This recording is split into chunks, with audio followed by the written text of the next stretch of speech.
Mostly what I learned, and this was really cool, was that this was so cool, and I really believe it's true. The fastest way to make the planet sustainably green and ecologically viable is to make poor people as rich as possible, as fast as we possibly can.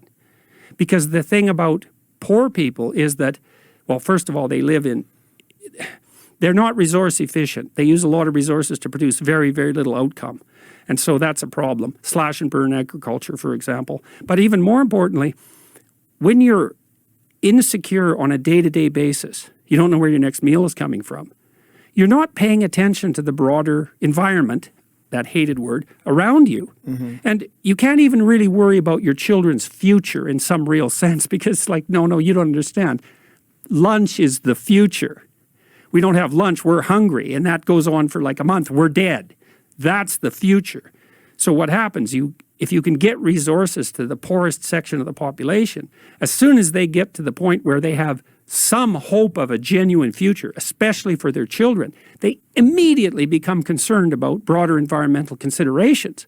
And then the attempt to make the environment habitable and sustainable, that comes up of its own accord at a grassroots level and spreads everywhere. And the evidence for that is clear. And so this is one of the things that really bothered me about COP26. So, and that was based in part on this. What is that? That was the big climate meeting in the UK just a few months ago. You know, the one where all the COVID rules were suspended so the important people could talk about important things.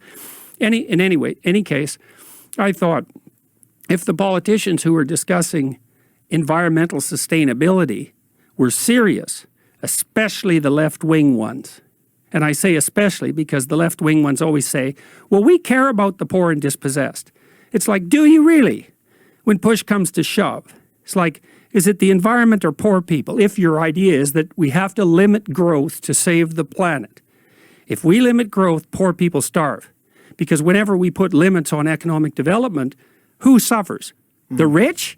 Are you really? That's what you think? And you're on the left, you think if you put limits on economic development, the rich will suffer. That runs contrary to every theory that your whole political philosophy is based on. You put limits to growth on, the poor stay poor or get worse. Doesn't matter because the planet has too many people on it anyways, which it most certainly does not.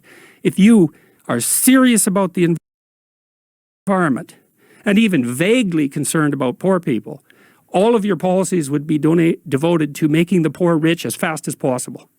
But that would violate the anti-capitalist presumption, let's say, that the reason for environmental degradation in the first place is, say, entrepreneurial and free market development, which it most certainly isn't. That's actually completely backwards.